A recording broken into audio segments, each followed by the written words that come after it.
Good afternoon and welcome to the February 2nd regular meeting of Council. The City of Parksville recognizes the people of the Coast Salish Nations and their traditional territory upon which we gather with gratitude. Up first, we have the consent agenda regarding the minutes of the public hearing, the minutes of the council meeting, and the approval of the council meeting agenda today. Do I have approval for the recommendations or mover for the recommendations? Moved by Councillor Wood, seconded by Councillor Grenz. Any errors, omissions, or changes? Seeing none, all those in favor? Right. That passes. Do we have at least Councillor Martin's video? I can't even see if she's voting with her hand up. She's offline right now. Okay, that's fine. So we have a presentation on the agenda today, one we've all been waiting for anxiously. We're pleased to welcome today the representatives from Kerr, Leidal regarding an update on the water use planning and management study that they've been undertaken. If I can ask you to come up to the podium, please, and introduce yourselves. We're looking forward to your presentations. Thank you.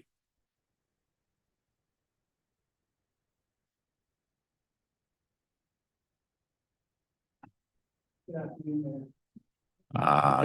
Good afternoon. So good afternoon. You're sharing a microphone. Is when each one of you talking, you just direct it, but it does move, so you can bring it even closer to you anyway. So pass it to each other. So new technology, we're all over it. Let me tell you, somewhat. Thank you. Welcome. Good afternoon, Mayor and Council and the audience. Thank you for having us today to present on this study that I think we've been working together now for almost like well over a year on this. And we're looking forward to presenting the results. So my name's Craig Sutherland. I'm from Kerr, Leidal, and we'll be presenting on the water use planning and management study. With me today is Colin Sunderland. And a couple of other people just to note. So Steve Bridger is our project manager, and he sends his regrets for today. And also Simon Wing helped out on the water, the groundwater side. If we'll get through the presentation, if you could hold your questions until the end, that would be appreciated. But if there's some clarifying questions as we go along, that would be happy to answer those. Thank you.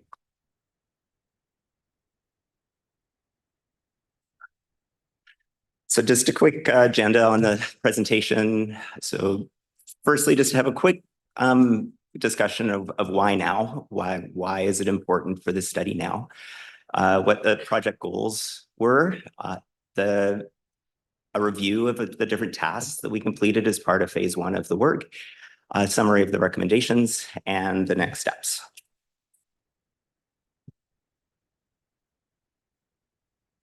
So in terms of why now, so this, the graphic on the screen is a summary of water levels in Arrowsmith Lake, which is the primary storage for water in the river during the summertime. And what this is showing is a steady decrease in the water levels over time. So the orange line is the 10 years from 2006 to 2015. The green line is the median of the following 10 years up to 2025, and the blue line was last year. So you can see slow decrease over time. And there's a couple of reasons for that, but the primary one is the timing of when the flows start to drop in the Englishman River. And essentially, there's almost 2 weeks more on average of water that's being released from the dam than there used to be. Just changes in the flow in the river over time.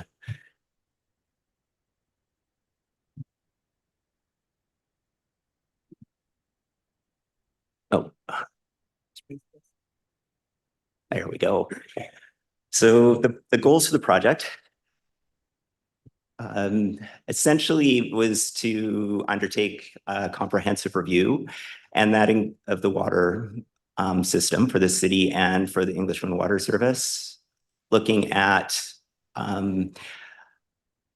future needs and demands, storage, conservation options, and potential for hydropower generation as well as solar.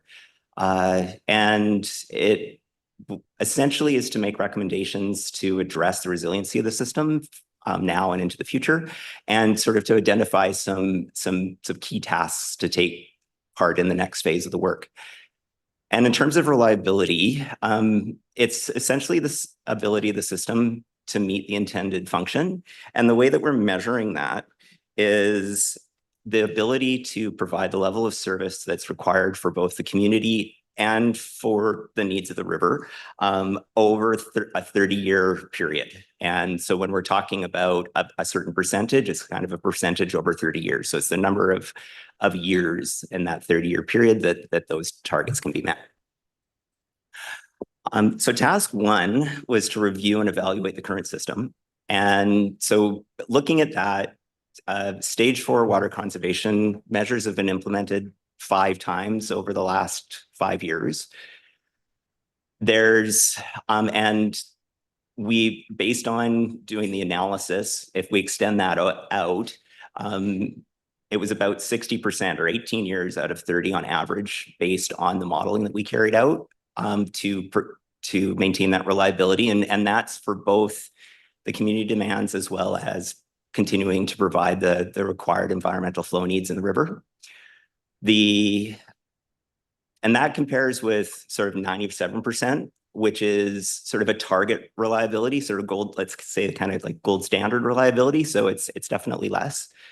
The current dam holds about 9 million cubic meters. And for current conditions, about 2.2 million more would be required to meet that 97% target. On the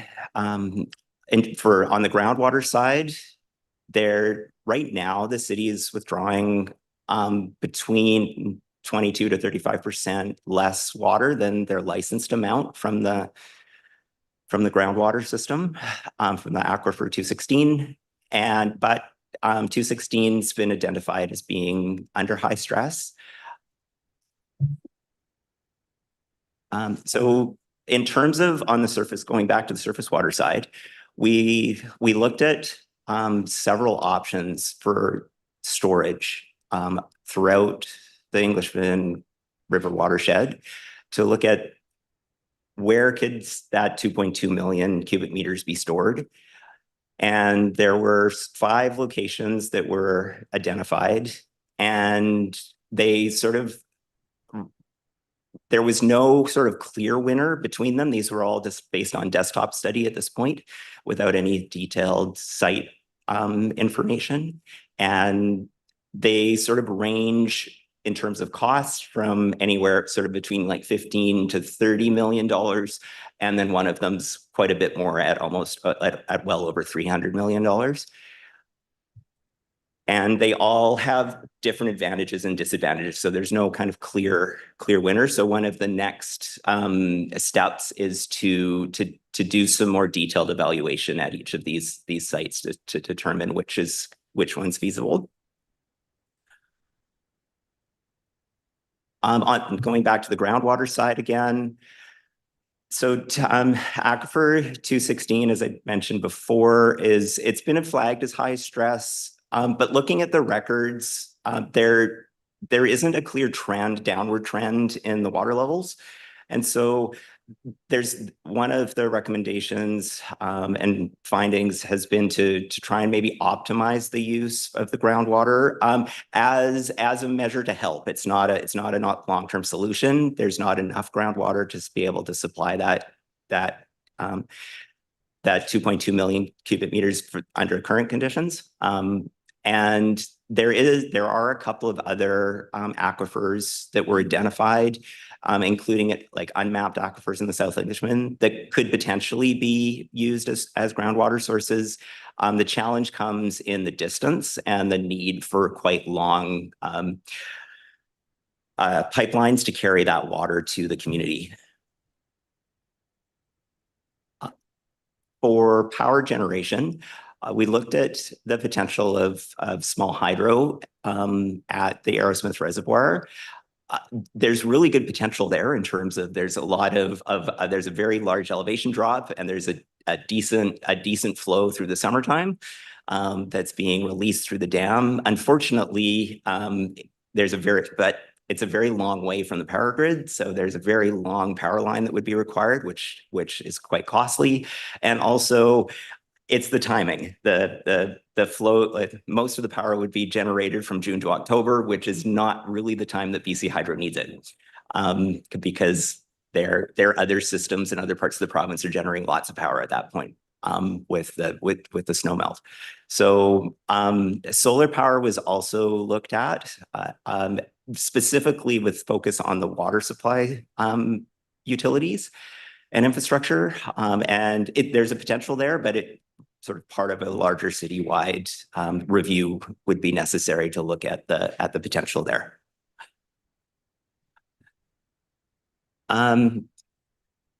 Oh, the gray is not showing up very well on this, but it is on the sides. So this is this graph is showing the relative amount of flow in the river per month over the year. And the gray bar is sort of what's in the river naturally. So you can see in the winter, there's lots of flow like there is right now out there. But then in the summer, the base flows get quite small. And that green bar is the amount of water that's being released from the Arrowsmith Dam to support the environmental flow needs in the river. The blue bar is the community withdrawal, and the orange bar, which you can sort of barely see, is the other licenses in the river. So this storage at Arrowsmith is primarily used to support the environmental flow needs in the river. This is just another graphic sort of showing the same thing, but really focused on the summer period, just to give you sort of a better sense. And as you can see, for August and September, the flows in the river, so these are the flows in the river at the intake, are 3/4 of the flow in the river is being released for environmental flow needs from the dam. The blue is the community withdrawal, and the gray is the natural flow in the river. So you can, again, you sort of see the importance of Arrowsmith Dam in supporting the environmental flow needs in the river.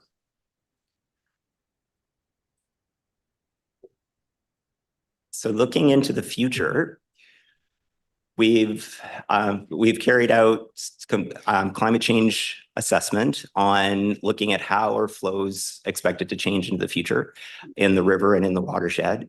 And moving forward, so each one of these sort of bars is a different period, the different 30-year periods. So by the 2050s, sort of with status quo with the current groundwater, the reliability is projected to drop down to 37% from 60%, and by the 2080s to about 33% from 60%, and with the storage requirements getting up close to 5 million. Now that includes that's specifically for the Arrowsmith reservoir, including the environmental flow needs from the reservoir itself.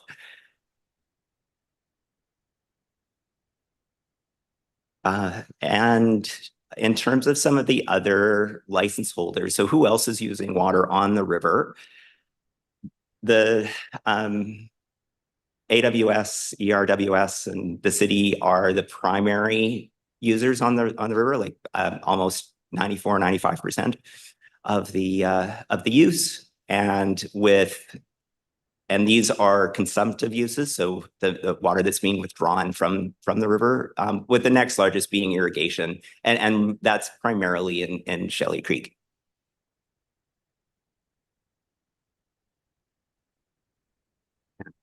Pass it on to Colin. Thanks, Greg. So one of the important tasks in the study was to consider what would the impact of growth and development be on water use in Parksville over time. So we looked at a demand forecast for the city of Parksville, for Nanoose Bay, the Englishman River water system overall. And the forecast takes into account not only growth and development in the community, but also gradual improvements in the efficiency of buildings, plumbing fixtures and appliances and so on, and climate change. We know that climate change impacts water demands because as we expect sort of warmer, longer summers, we expect that we'll see some increases in irrigation use if we're irrigating the same areas, the same types of plants. So all of those things get taken into account in a forecast. The main takeaway with the forecast is that we're expecting that the community demands, which Craig had explained, are a sort of a fraction of the overall function of the water supply system. The community demands are going to roughly double in the middle of summer on the maximum day. So the peak demand will roughly double as a result of primarily population growth, the forecasted growth. And on average, we're looking at probably something like a 60% increase in annual average demand or annual total demand. Oops, that's not what I wanted to press. There we go. And the space bar. There we go. So one of the other things that we undertook was to look at what happens with the costs of water service over time, understanding operation, maintenance, and asset renewal. And generally speaking, and this is, I think, information that has been presented previously, the 2024 infrastructure report card identifies about a $2.4 million asset renewal funding gap for the water system in Parksville. That's a City of Parksville number. Excuse me. There's also likely to be an infrastructure renewal gap for the Englishman River and Arrowsmith water services. We've taken a preliminary look at that. We've got some order of magnitude numbers, not quite ready for presentation at this point, but we'll be bringing back sort of a more, the expectation is that there'll be a more refined look at that, at what that number is in phase 2. Total annual funding gap. So will be addressed. There'll be some preliminary information in the study findings. Task 9 was to review the existing and additional water conservation efforts relating to potential for deferring upgrades to the water supply system. Excuse me, we looked at the potential for a wide range of water demand management measures and essentially developed a recommended program, a 10-year water demand management program that would augment the demand management initiatives that are already undertaken by the city and by the regional district and Nanaimo through on behalf of the Englishman River Water Service.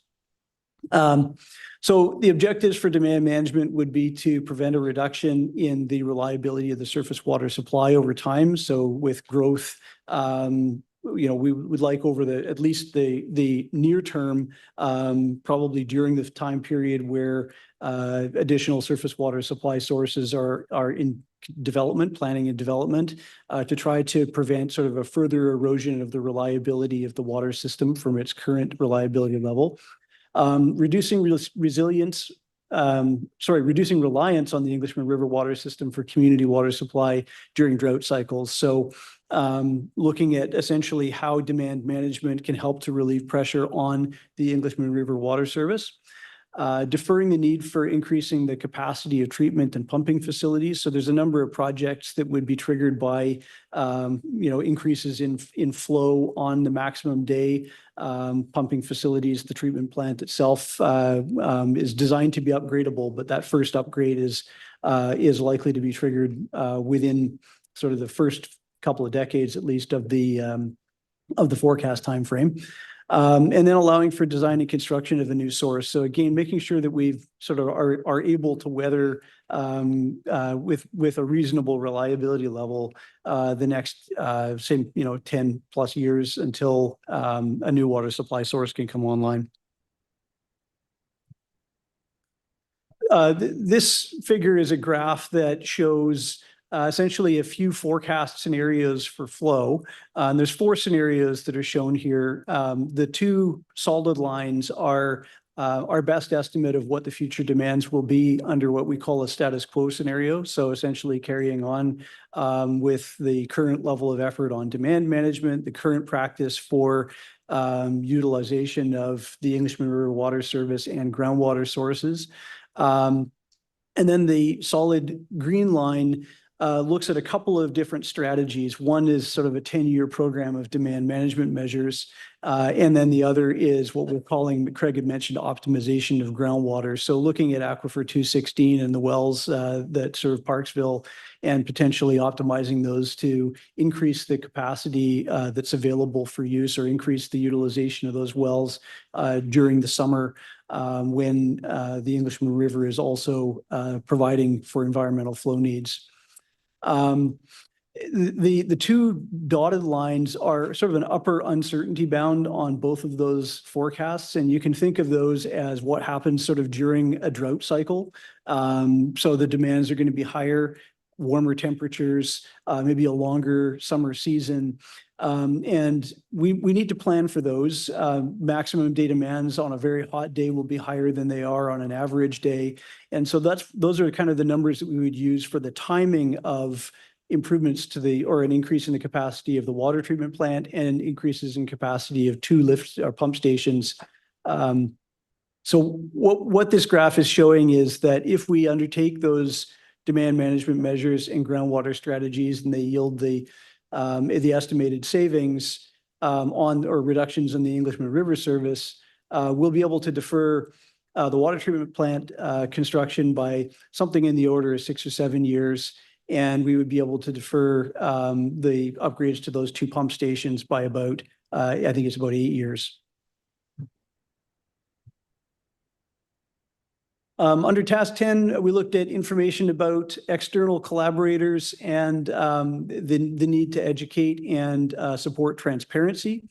So there are a number of measures that we've discussed with staff in terms of how the results of this study will be disseminated. It's our understanding that the executive summary from the study will be published. It'll be a public-facing document. Preparing information, pamphlets, and website material based on the findings of the study. The intention to have open houses or information sessions to share findings from the study. And then finally, there's opportunities to incorporate a lot of the findings of this work in messaging around water conservation, so education programs and outreach, and then engaging with RDN through the Drinking Water and Watershed Protection Program. Under task 11, we looked at current regulations and existing studies and reports. So in addition to a review of a lot of previous study material that's been undertaken on the Englishman River water system and Parksville's water supply, we had a look at the sort of the regulatory framework context for the Englishman River Water Service and the city's water system. Among this sort of list of regulations and policies and guidelines, probably the ones that are really most relevant and important to the water supply capacity discussion are the Water Sustainability Act in the province and the Federal Fisheries Act. And Craig's talked to some of the issues, constraints, and requirements of those things.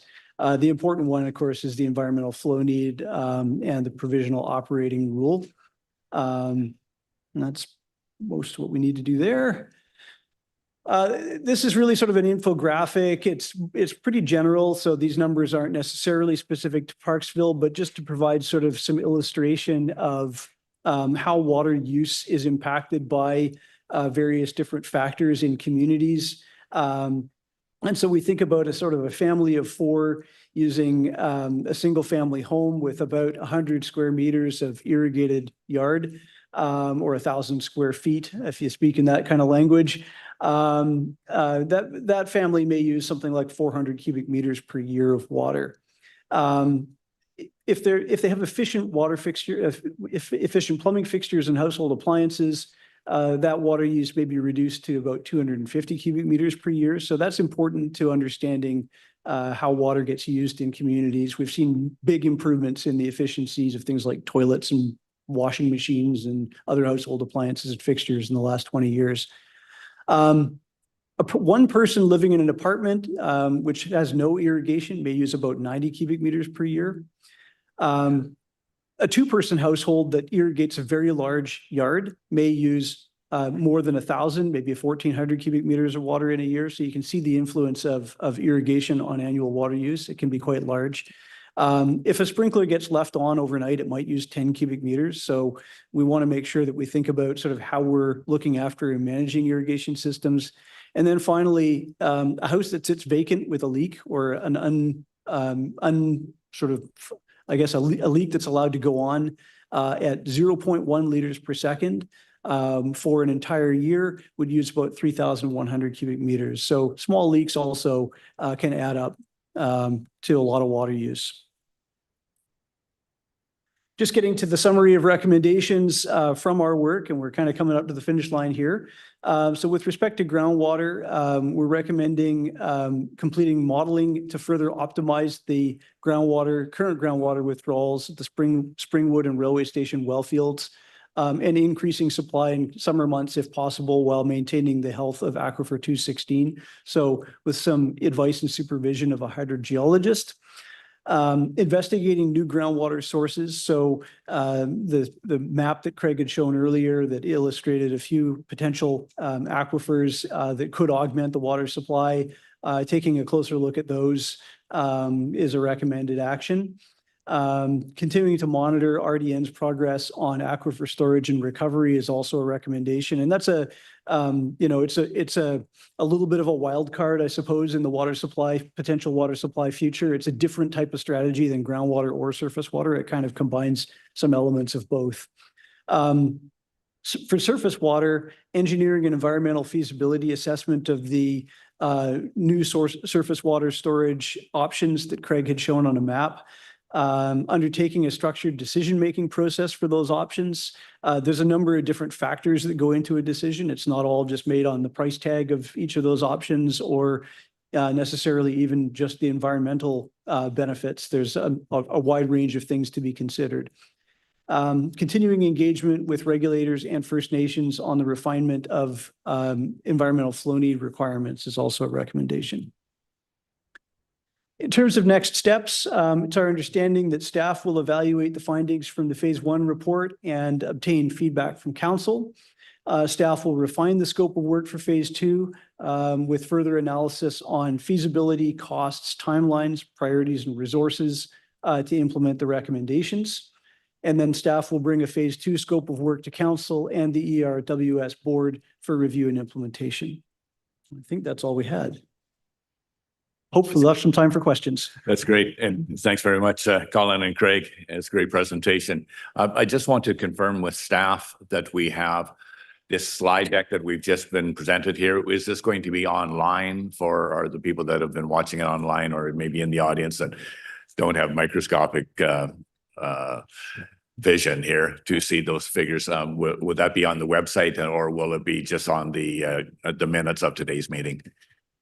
Thank you. Yes, we can link it to the agenda. We usually do council highlights, so we can link it in the highlights and then it'll show up for folks too when the agenda is published.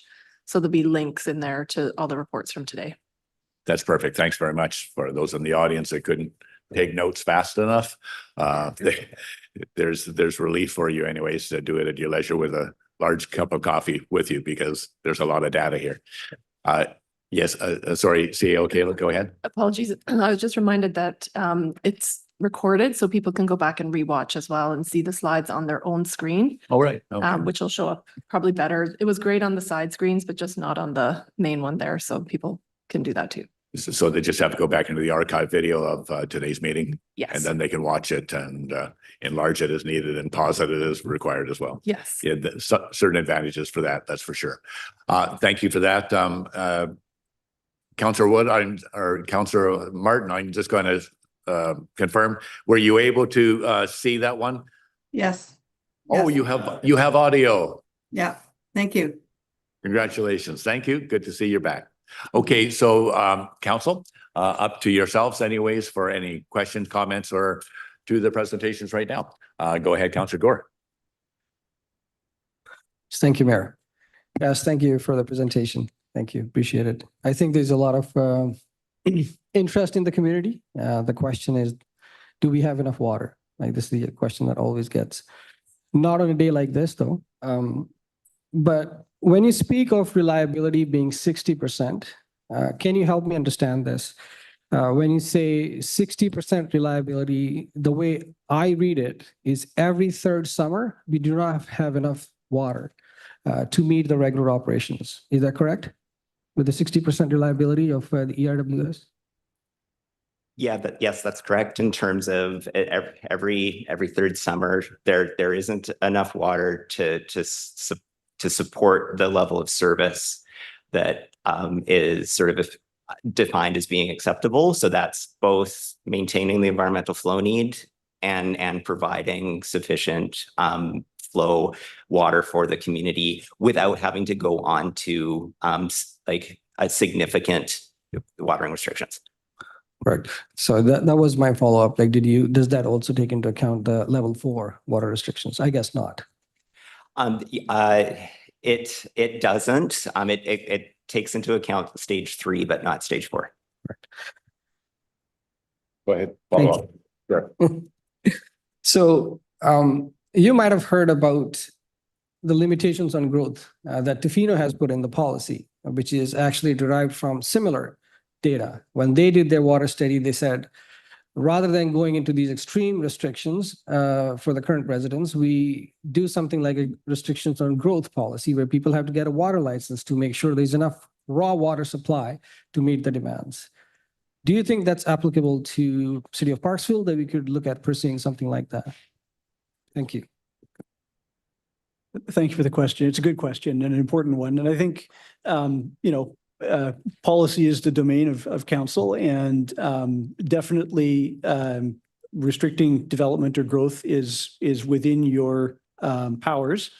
There are alternatives, I think, and we've tried to consider and present alternatives to slowing development in the water supply study. So recognizing that you would continue to live with the reliability level that you have today, meaning that, yes, perhaps 1 in 3 years you would be facing stage 4 watering restrictions and negotiating on environmental flow needs being reduced for the fish. There are alternatives around groundwater optimization, demand management measures, and then also the importance of considering recovering costs from development through such as development cost charges. You already do this. The city has a good development cost charge program.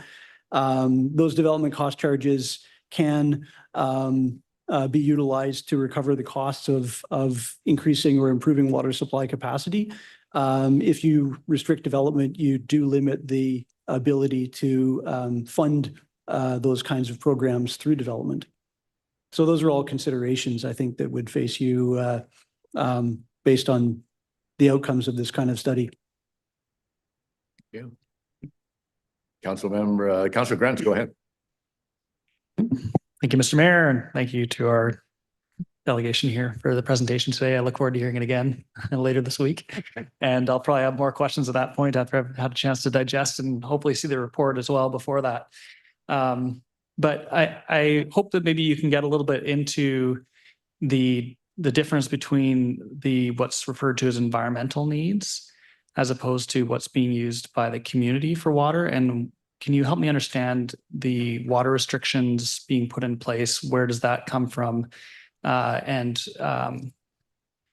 how's that dictated and triggered? Maybe if you can sort of expand on that, because end of the day, most of the flow in the river coming from the dam is for the benefit of the fish and the aquatic life as opposed to for drinking water, as is shown in your graphs. So maybe you can expand on that. Yeah, thank you. Thank you for the question. So there's primarily, it's a decision through the water license, which is issued by the province, and it falls under that. There's the provisional operating rules, which provide the rules on how Arrowsmith Dam is to be operated within that license. And those rules state currently that when the environmental flow needs reduce below a certain threshold, that the community is supposed to continue to increase the conservation measures. And so that's where it's coming from. So it's both looking at trying to maintain a little bit of shared pain, I guess, is sort of the philosophy behind it, and trying to ensure that there's sufficient water to be able to get through the rest of the dry season. Yeah. Go ahead, Thank follow up. you. Yeah, great. Thank you. And so in terms of that provisional operating license, my understanding is that is being looked at in terms of what is the appropriate amount of flow that's required for aquatic life in the river. Is that something that you've looked at in your study at all, or providing any perspective on that side of things, or are you primarily looking at the drinking water side? As a separate study that we are, so not as part of this, for this study, we use the existing 1 cubic meter per second, which was established through some initial conversations with the province and the First Nation as acceptable for moving forward with this study.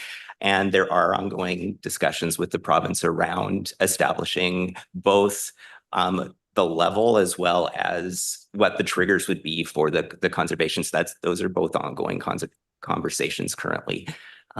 And yeah, my understanding is there's going to be some further conversation fairly soon with the province on that. From staff. Go ahead. Thank you. Yeah, so given that, and my first question, maybe can you speak a little bit to how other communities would put in place their conservation measures as compared to how the conservation measures are put in place here?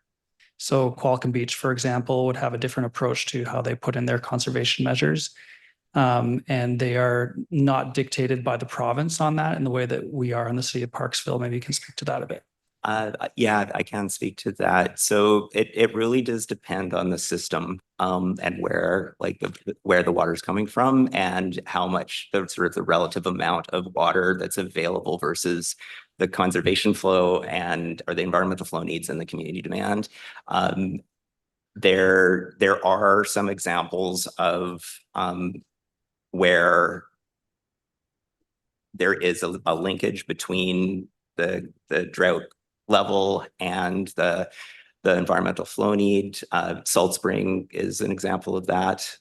And so it really depends on where the water is coming from. So every community is going to be a little bit different, and it's ultimately the water controller at the province that has the regulatory authority to make those decisions.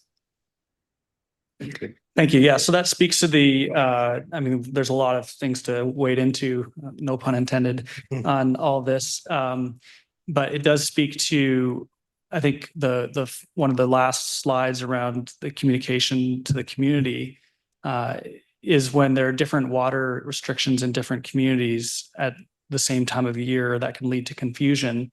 And when the water source could be completely different in immediately neighboring community. And in our community, we have the additional trigger that is that water license on the river from the province, and the province saying it's a binary thing. Once the water flow hits below this level, whether or not there is water for drinking or not, it doesn't matter. It's just that the flow level has gone below a certain number. So thank you for that. I think there'll be plenty of other opportunity to discuss in the next meeting. That's for sure. That's true. Councillor Wood, go ahead, sir. Thank you, Mayor, and thanks, Craig and Colin, for the presentation. Can we bring the presentation back up if I wanted to speak to a specific slide?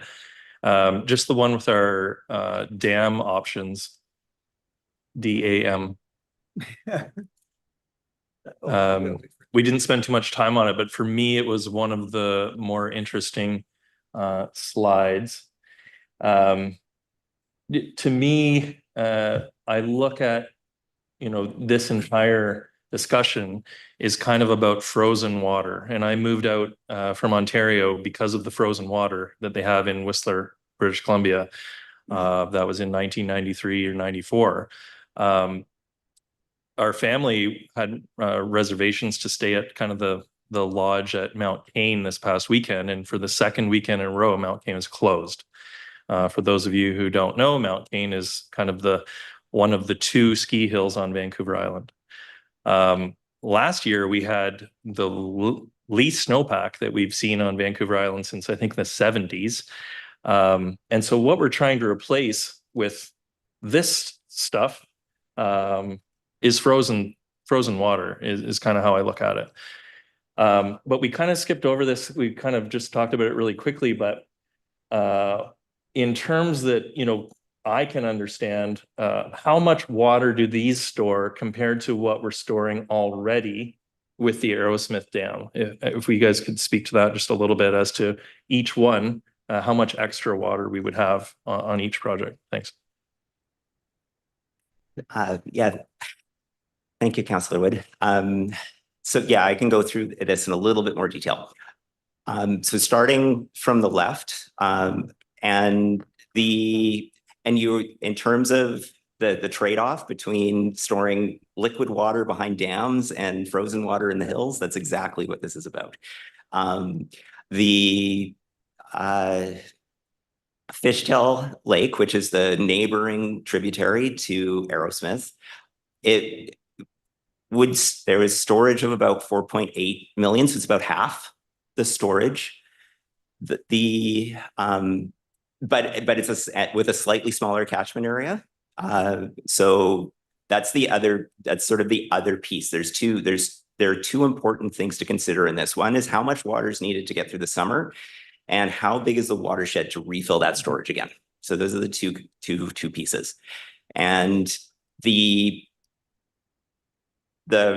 got a comment there in terms of the surface area of the reservoir, sort of 30 hectares approximately. So it's about double its current size or surface area, and capital cost of about 27 million. The habitat lengths are the length that an EFN would support from along the main stem of the river. And then we've got a ranking score that is kind of like a weight, that just looking at different parameters and having a ranking. So that one was sort of a middle of the road. The next option to the right, which is Moriarty Creek, which so that was ranked as 5th. There's no lake there currently, so it would be a completely new lake in the reservoir. It was selected because there's a relatively flat area where the dam is located, and it's a nice big watershed, so there'd be lots of water to refill it. However, because there's no sort of lake there currently, you'd have to build a lake, so the size of the dam would have to be significantly larger, so the cost is a lot more. It's also relatively steep, so it would need to be quite high. There's really no kind of change in the overall environmental flow need, because most of that's still coming from Arrowsmith, and its ranking was quite high. Like the number was quite high, so that made it quite a high rank. So that the lower the number in the rank, the better it is. The next one is Shelton Lake. So both Shelton and Healy Lakes are at the head of the South Englishman River tributary, right at the southern end of the watershed. They could either be done individually or together. The Shelton would be about 7.8 million cubic meters, and Healy would be about 8.2. So a little bit less than the current dam. And the main reason for the increase and the difference there is because constructing a dam there would require an EFN for the South Englishman River. And so there would be more storage required to provide that EFN. Those capital costs are sort of 30 million, 14 million. And those are primarily because of the size of the dam. These both have quite a lot longer EFN though, because now there's a support all the way along the South Englishman River as well as the main stem. So those two kind of came out sort of in the middle, and then the top ranked but again, not by a lot, is the South Englishman River tributary that is again near an area that is relatively flat. There, I believe there's currently either a very small lake or a wetland there, and it would be again around 8 million cubic meters, so a little bit less than the current dam. And it's around again about 28 million. The total length is about 40 kilometers of EFN habitat, and it was the highest ranked, but again, the Shelton, Healy, and the South Englishman all sort of ranked about the same. So there's sort of to try and figure out which of those is the best, there need to be sort of some more evaluation completed. Yeah. Does that answer your question, Councilor Wood? Yeah. What Craig was saying here, the South Englishman River was ranking rather high because a lot of it is based on the catchment area, and the other ones with the fishtail and so forth. They may have storage capacity because they're already in the lake, but the catchment area where they're actually catching, as you say, that frozen water or that precipitation is somewhat limited to that. But the South Englishman River is more of a broader area, and so it comes close to providing the adequate storage needs that we could possibly use as well. So just to kind of differentiate in between the lake and using an area. And then was I not correct as well? That area, did it not identify another aquifer that it would be tapped onto? Was that instead of 216? There was in your report, there was another aquifer that looked promising as well, adjacent to 216. Yeah. Can you comment on that? Yes, thanks. Thank you, Mayor. We can go to the next slide. So now going to on the groundwater side, there are a couple of aquifers that Simon identified. One is 221, which is sort of to the east of the eastern part of the city, and so there's some potential there, and then so that one, because that one would be like, if that's a possibility, that would be great because it's actually really close, in fact, right underneath the treatment plant. So conveyance wouldn't be a big challenge. Or there's also a couple of unmapped aquifers that are further up in the watershed that are about 8 kilometers away that could also potentially be a source, but there need to be further assessment done to confirm that.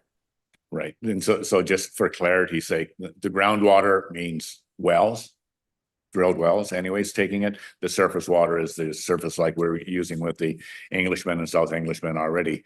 With the advent of 221, I noticed on the detailed report that aquifer is right beside is within the municipal boundary. It's also right beside our water treatment plant, which has some advantages as well for infrastructure needs.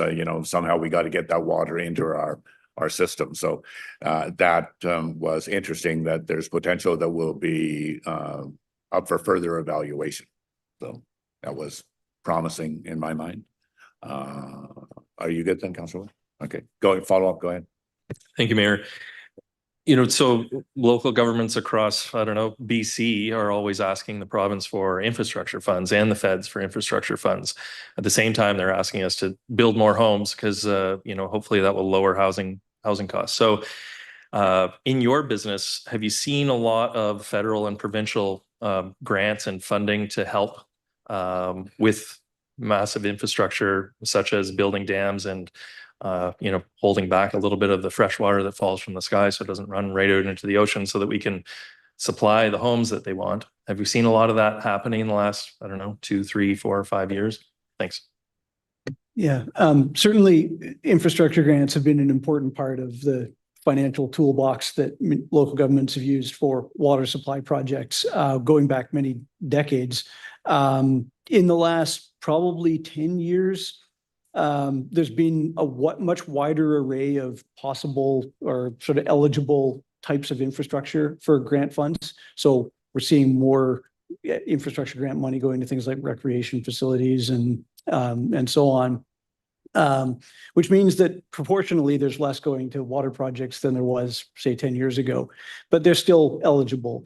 Some of the things that we've considered around sort of the recommendations that we're providing for in this study are what positions the city well for applying for infrastructure grants. So there's some discussion around the demand management program as an example. Water efficiency, looking after your existing infrastructure, so asset management. These are all sort of things that you want to be able to say, yes, we're keeping our house in good order in this respect. I think water efficiency is particularly important in the case of when you're applying for a water capacity project. The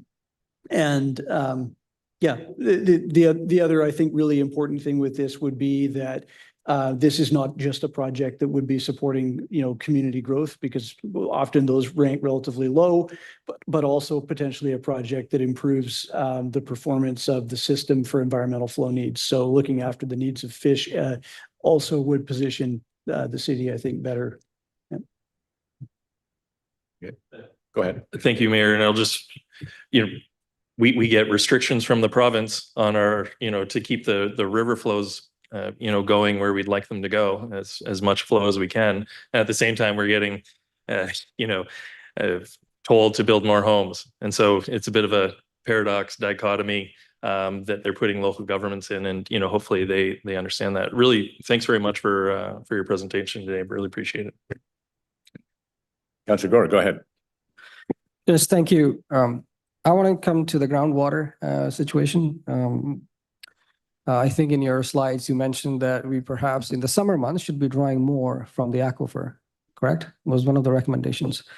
But again, the catch-22 is our aquifer is already stressed, as per your presentation. One of the other alternative is the number 221, which again, according to the RDN, is moderately stressed. My question is, we had the ERWS come into action so our aquifer could recharge. We give it a break over the winter months, it would recharge. And then you talked about efficiently building higher density that uses less water. What we are seeing is with this higher density is rise in impermeable surfaces, because when you have single family homes with the front and the backyards, a lot more water goes into the ground. I wonder if you can speak to the health of the aquifer first, and second, the increase in the impermeable surfaces across Parksville. I wonder if that was part of the study as we are seeing more of this compact housing. Thank you.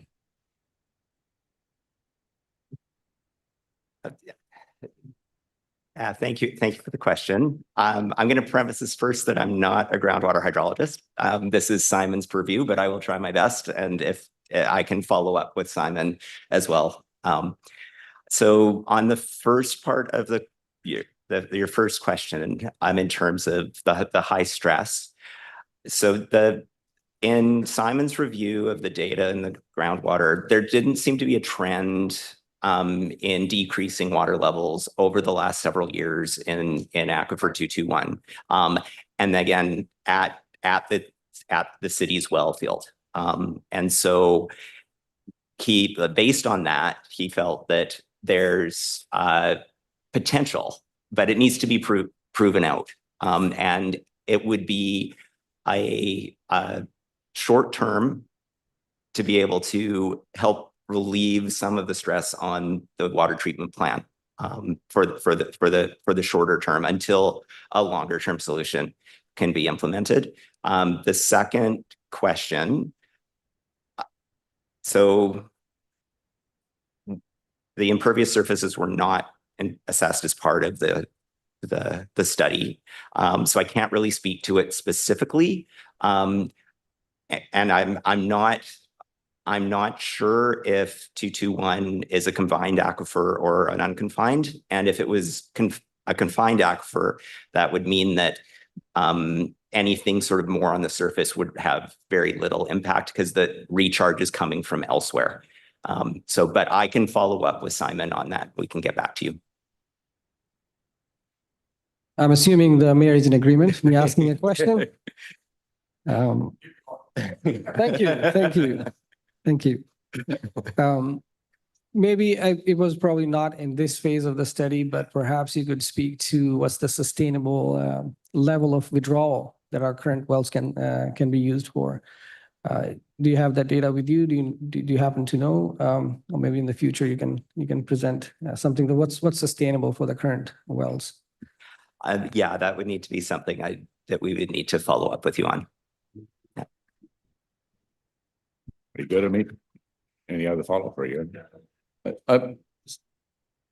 Councillor Martin, do you have any questions? Okay, go ahead, Councillor Martin.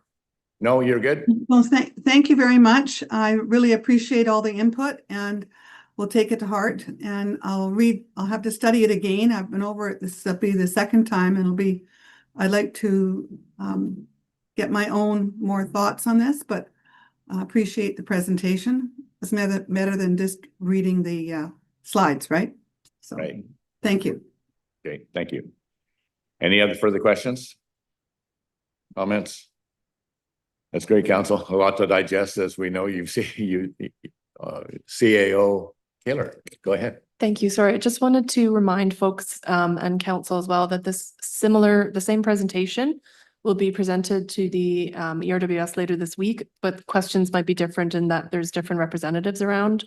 So I believe that meeting starts at 9:30. 9:30, and it will be streamed and also in this room for anyone that wants to listen again and see the information again. It's great. Okay. Any further comments, gentlemen? Or are you good? Thank you for having us. Yeah, well, thanks very much for your presentation. Well done. Yes, I'm very impressed. Thank you. Thank you, sir.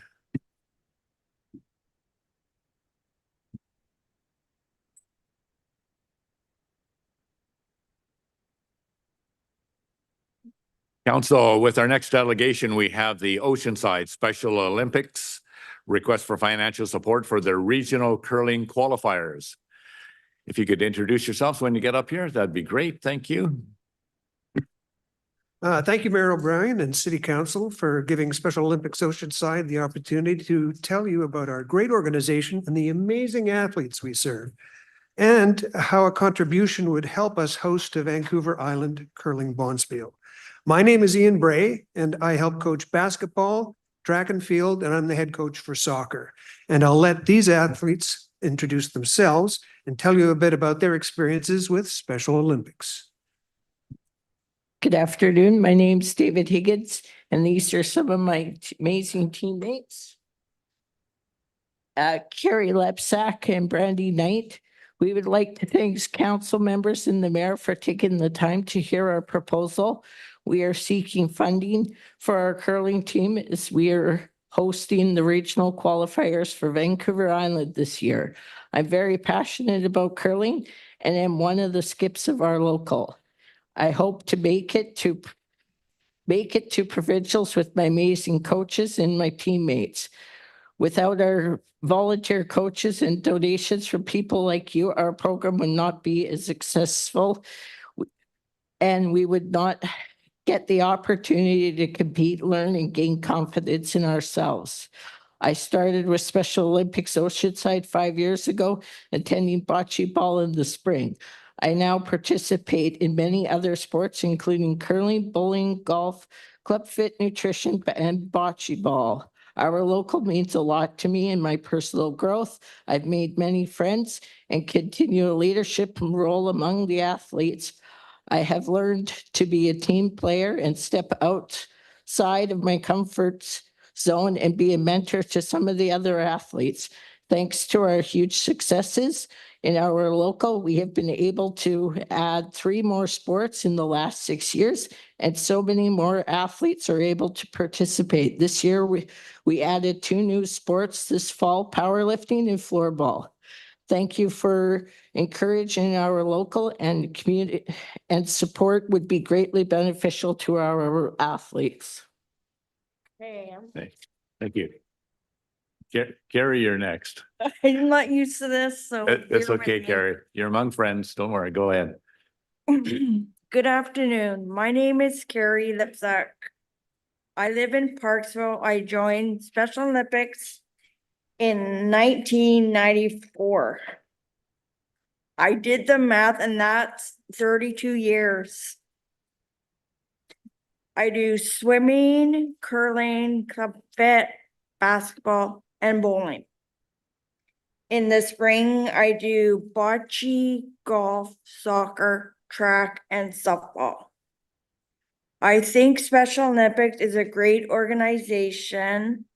I'm glad I joined because I have learned so much about myself.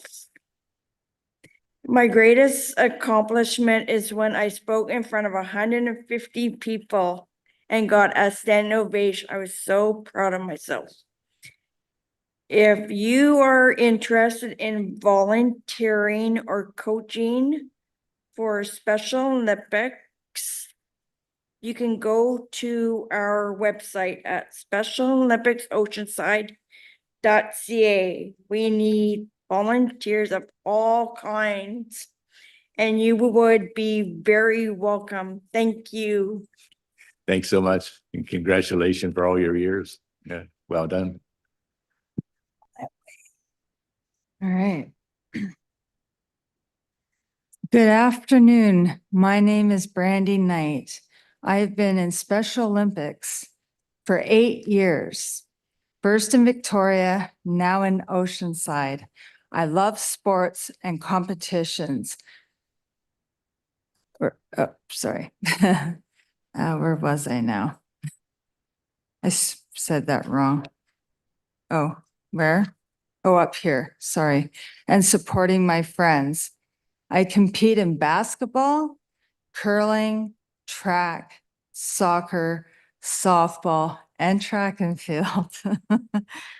I have competed at the provincial and national games in softball, bringing home a gold medal from provincial and a silver medal from nationals.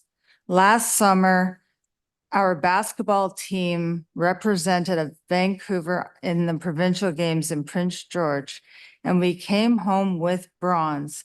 A total of 18 athletes and 8 coaches went to provincials in swimming, track, golf, and basketball. 2 of those athletes got gold and are going to nationals this summer. Our local paid for our flight to provincials, and I'm very grateful to them for making it possible. It was amazing. Oceanside is hosting the regional qualifiers this March for curling, and I am hoping we do well. Thank you so much for your support. Thanks, Brandy. And I hope you're going to be taking advantage of that new track we have for your track and field events. Yeah, 26. This is the year you'll be able to break that in. Good for you. We're looking forward to it, believe me. Looking forward to participating. Ian, So it's all yours. thank you, athletes. I'm sure you're aware of Special Olympics, but I'll quickly give you the Coles notes. We're a 100% volunteer-driven organization serving Parksville and Qualicum. We offer 14 different sports and fitness activities to around 50 athletes. Our mission is to enrich their lives through participation in sport, to promote active and healthy lifestyles, help build social connections, instill confidence, and facilitate community inclusion. And Parksville has been great on that score. Many of our athletes work in the local grocery stores, care facilities, and at Tim Hortons. Now, Oceanside is now 38 years old, and although we may be a small local, we offer one of the most robust and varied sports offerings on the island. Up until recently, we were able to offer them free of charge to athletes and their families. Now we charge a whopping $10 per sport for the season. We also fundraise, and a bit more on that in a minute.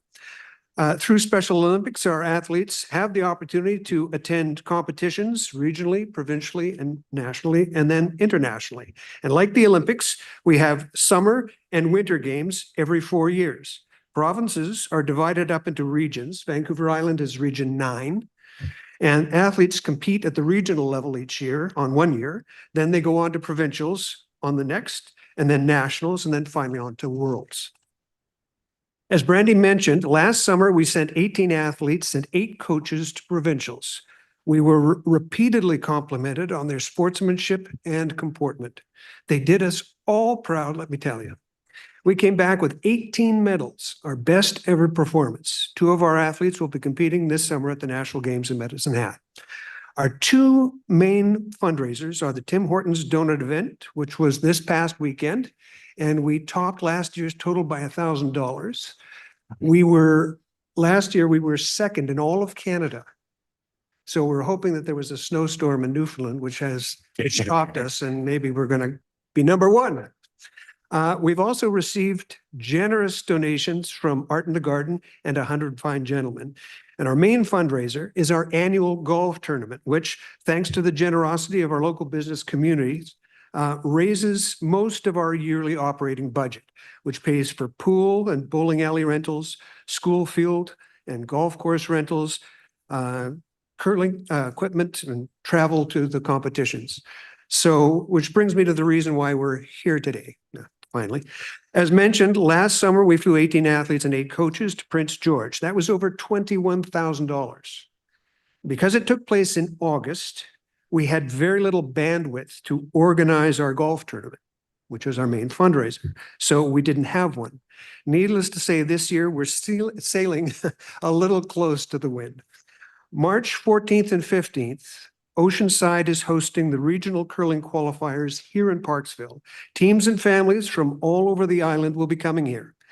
The curling rink has been very generous, and we're very grateful to them, but there are still many expenses involved. Now, we understand we're a bit late to the table and that the city's 2026 budget has already been allocated. We hope that there might be a discretionary fund somewhere you could draw from, even if it's just a few $100s. Any money the city could contribute to helping us host this event would be put to very good use. We need ribbons and medals and have dozens of volunteer rink officials, first aid attendants, and coaches to keep caffeinated and fed. Every penny would be put to good use and help us present Parksville in the best light to visiting teams and their families from around the island. Again, thank you for your time and considering our request. Does anyone have any questions? Thank you, Ian, and great presentation by yourself and all the athletes here as well. You did great, every one of you. Yeah, thank you for all your successes too. Congratulations and for your very successful fundraising to date. So I'll leave it open to the floor. Questions? Any Councillor Grens? Go ahead. Thank you, Mr. Mayor, and thank you to our delegation. Is there a speech competition as part of the Special Olympics? Because I think you would have gotten gold on that one for sure. My question is, I guess, maybe about your funding request specifically, is do you have, is it a sponsorship opportunity or how does it get structured? And maybe that's also a question through to staff if there's background on that. Are you speaking specifically at the Bonspiel? Yeah. So in the past, sometimes the city of Parksville has acted as a sponsor of the event. So there are often sponsorship packages that are available for sale at the event, and including this, I believe, because I think Parksville is already a sponsor of the curling event, but I'm not sure if that's connected to this one or not. I think that's the junior Bonspiel. Yeah. So that's great, but that's not connected to us. So no, we It's have not connected to Special Olympics. Yeah. So the sponsorship that, Parksville is doing. So my question is whether there's a similar sponsorship for this, and maybe that's a question to staff as well. Yeah. Okay. No, we haven't applied for any specific grants on that, and we don't have any packages. We haven't had to rely on them, and this is only every 4 years. Right. So Ian, just speaking as what Councillor Gruns was mentioning, so it's happening in Parksville this year, and that's why, as you say, you're a little late to the table, but that's okay. We'll look at that regardless. But how often is it in Parksville, or does it rotate in different areas like Vancouver Island, interior, and that type of thing? All of these regionals, are hosted by different cities. Right. It can be in Victoria one year, and it's just our turn this year. Okay, thank you. That explains that. Thank you. Councillor Gore, go ahead. Thank you. Yes, thank you to the athletes and Ian. Thank you for the presentation. I think in a similar vein, the more appropriate ask is like either during the budget deliberations or applying to the granting aid that we have. Even the RDN has grants available for such events. the Parks and Qualicum Foundation. I wonder if you've looked at all those options. Can you speak to those options? Have you explored those? We haven't this year. One of our challenges is that our local coordinator, who's been our local coordinator for nearly 12 years, has stepped down. And so we're actually at the moment not rudderless, but we don't have a fearless leader captaining our ship. So those processes have to be started quite a bit in advance so that they can filter through the various committees that need to approve them. And so we were just laid off the hop. And so we'll be fine. But a little bit of help, even though we can't follow the proper processes this time out, would be gratefully accepted. Follow up, go ahead. Yes, thank you. And I think just similar to what Councillor Grens just mentioned, even if it was like a mention, hey, coffee supplied by the city of Parksville, generous donation or something, I think would go a long way. Just getting the sponsorship in whatever form that Special Olympics can. So I'll leave it for the mayor. However, we want to support this request, maybe a notice of motion, perhaps, either through you or one of the councillors. Like, I'll be happy to look into that. Thank you. Yeah, thank you. I'll wait for everybody to speak first. Councillor Gore, and I'll address that. Yes, Councillor Martin, did you have your hand up or? Yes, I would support some sort of a motion, Mr. Mayor. And thank you for the presentation too, that for an exception, but it's up to you, and I would support something, what is wise to do. That's of their ask. If it's because it's not in our budget, there's a question about that. So. That's right. You're know. absolutely correct, Councillor Martin. Yes, I will. To your question to Councillor Gore, I was going to put a notice or put a motion forward under new business later on. But since the athletes are here right now, is it possible at this time that I can introduce a motion at this time while the delegation is here, CAO Kerr? Yes, thank you, Mr. Mayor. So because this item is on the agenda, anyone can make a motion arising from the delegation. So it doesn't require a notice of motion, technically speaking. That's a courtesy if you want to give that to each other, but there's no reason why this can't be put on the floor today, arising from the delegation from the athletes. And you don't have to wait till new business. Again, that's up to you if you do, but there's nothing procedurally that says you can't raise it at this time.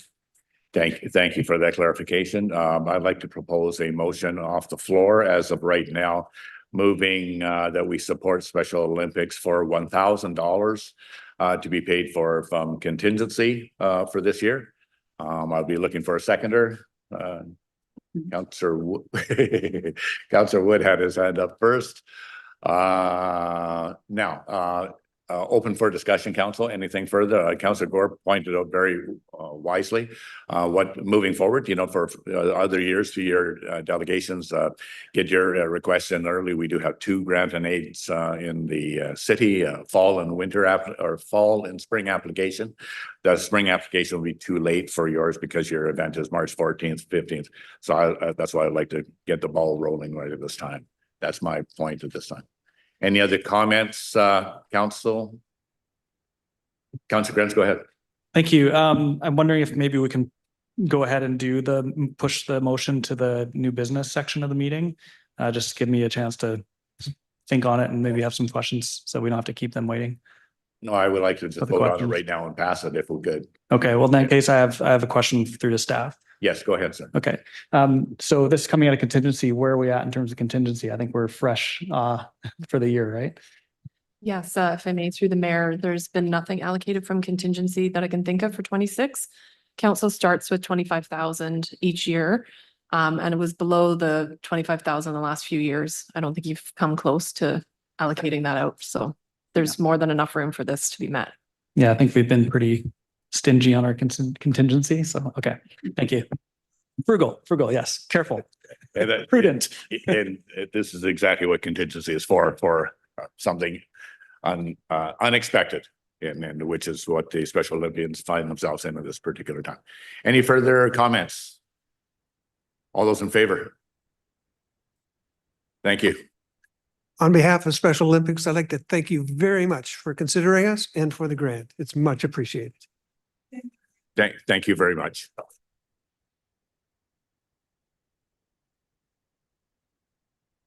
Thank you, council. That was that. good news event, I must say. We have moving forward, the next delegation we have is from Seward Developments Incorporated and BJK Architects regarding a zoning amendment application at 360 Pym Street North. Live and in person, so much better than online. Yeah. Thank you for joining us today. Please introduce yourselves. You have 10 minutes for your presentation. Good afternoon, Mayor O'Brien and councillors. Thank you very much for the opportunity to speak. My name is Toby Seward, 1820 Argyle Avenue in Nanaimo. I'm the owner's agent to process this rezoning application. I'm here with the project architects and BJK architects, including Shirley Duhon from that will speak after me. I have a very brief presentation. We've been working with staff for a considerable amount of time, and certainly appreciate that opportunity to do the back and forth with staff to bring this forward for council's consideration. We made a rezone application to amend the current CD zone to a zone in the Parks and Zoning bylaw, which is our HD4 zone. And we request council give approval to move this process forward for a 76 unit multifamily residential, which will be either rental or strata building. As mentioned, we've worked with staff and consultants to address zoning, parking, servicing, community amenity contributions, and the compliance with the Parksville's OCP, which this proposal meets that.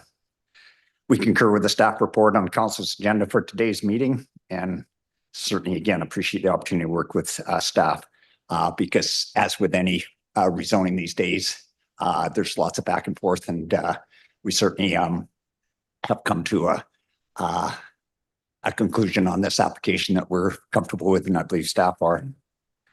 So following my presentation and Shirley's, we will be here to answer any questions and look forward to council's deliberation on this file. I'll pass it over to Shirley. Thank you. Great. Thank you, Toby. I'm speaking on behalf of BJK Architecture, and today I'll be kind of briefly touching on the project design for this development. So the preliminary concept proposes a 4-story, 76-unit residential building, as Toby mentioned previously. The unit mix includes 16 one-bedrooms, 48 two-bedrooms, and 12 three-bedroom units spread across all 4 floors. So initially, it was more focused on 1 and 2 bedrooms, but from feedback from the city staff, we decided to bump it up to more 3 bedrooms. And this is just looking at the market analysis as well as the city comments. So this range of unit types supports diverse family sizes and residents across various ages and life stages. And as well as we looked at the parking strategy and density of the design, and more than 60% of the required off-street parking is provided below grade. And this approach minimizes the visual impact and allows for a more pedestrian-friendly site design. And furthermore, the project includes 1 long-term bicycle parking per each unit. So that's a total of 76 long-term spaces. These are located in a secure bike storage on each floor, and it's provided access fairly easily for each resident. Additional short-term bicycle parking is provided near the front entrance. And in total, there's 86 bicycle parking spaces, and this supports active and alternative modes of transportation. Next, we'll be talking about open space and the site design. So the outdoor space includes outdoor landscaped greenery, recreational, and leisure areas. These spaces are intended to enhance resident well-being and contribute positively to the neighborhood. Our design team has conducted solar studies as part of the conceptual design, and this has resulted in minimal sunlight obstruction to the neighboring townhouse strata. This is largely due to the neighboring development being located to the south of the proposed building. At this stage, the plans are preliminary for design only, and the detailed building and site design will be addressed throughout the DP, development permit, and building permit process. Thank you for your time. Thanks very much, Shirley. I appreciate your coming here in person. That's very important to us. If I can start off, just a clarification to our Director of Planning, Mr. Russell, can I confirm that the current zoning is basically it's allows for townhouse building without any amendments to the zoning? If I may, Mayor, those townhouse units already exist under this zone. So the zone is kind of anomalous in that it applies to two pieces of property, and the townhouse units are in the adjacent existing townhouse development. Right. So they could build more townhouses just like what they already have adjacent to it. Is that correct? If I may, Mayor, no, that the capacity of townhouses is already being utilized by the strata next door. They are originally one site and they're under one complete zone. So the apportionment of the apartment units and strata units is throughout the entire zone, with the townhouse units having already been constructed on the strata to the south. So could they not actually do lesser than a 4-story on that site? If I may, Mayor, under the current zoning, a 3-story, it's either, I think it's a 35 unit building is permitted under the current zoning. Apartment building. So 3-story, okay, right, I'm with you now. So there's no easy way to extend that area to town. Where I'm going with this is we have a shortage of townhouses in our city, and it's filling in a missing middle where people can't afford a single family dwelling anymore, their own space anyways, because the cost is simply prohibitive at around $1 million. But the townhouse market is coming in our area here coming in at considerably less. Condos are in the 500,000 range anyways, 500, 600. The townhouses are coming in at 700, 750. So it provides just that little bit of piece, we call it the middle, and that's going to get people into their own units at a lesser cost than a single family dwelling. So is there any way, Mr. Russell, that could be accomplished on this site, or would that have to be rezoning as well? If I may, Mayor, that would need a change in the zoning as well. Right. So even without a change in the zoning, the proponents could put up a 3-story. The only difference is they're going for a 4-story. Is that correct? That is correct. Okay. Thank you. Oh, I'm sorry. And changing the number of units like correspondingly. Yes, that's right as well. Okay, thank you for that. So just my comments and just bouncing back, I was hoping, because I've had a look at the site, and the site is a very attractive site because we have our display gardens right on that corner, and at the same time recognizing that the existing neighborhood is already like lower buildings. This would be the first 3-story in the area, and to me this is a transitionary area. If I had done better on the OCP, I would have made sure that it was that included, because in my own personal feeling, I feel that even a 3-story or 4-story block is not appropriate for the site, in consideration to it is the unofficial gateway from the west anyways into our city, and I'm just not sure that it's a 3-story or 4-story apartment block that I'd like to see there. So that's just my own personal preferences. Just a comment back. I think it's out of place in that neighborhood because there's a lot of green area there now that the deer enjoy, I know, quite a bit. But at the same time, not protecting the deer. But I think with the impact on the existing neighborhood exactly to the east of that is too much in my estimation. And so it's unfortunately, I would hope that the package or the design or of the buildings would look at that as what would be the easiest transition into the existing neighborhood. And I don't feel that even a 3-story or 4-story is going to achieve that. So that's my own personal opinion. You're already good for a 3-story. Just personally, I wouldn't approve a 4-story, approve the rezoning. I wouldn't go for that. But I can't stop you from putting in 3-story is what I'm getting at. But I like to at least put the concept out there that maybe you could come back with a better development that's more in keeping with that neighborhood. That's just my off the cuff comments. It's totally up to you. So Councillor Gore, go ahead. Thank you. I want to thank you for taking the time and presenting before council. I'm in line with what the mayor just mentioned, specifically because also within our OCP, if you look at the guidelines, when there's a transition from single family homes or impact on the neighbors, it talks about reducing that, mitigating that impact on how a higher elevation building will have. Just have a easier transitioning between neighborhoods to minimize that impact. The second thing I have a question for you is about stormwater management on site.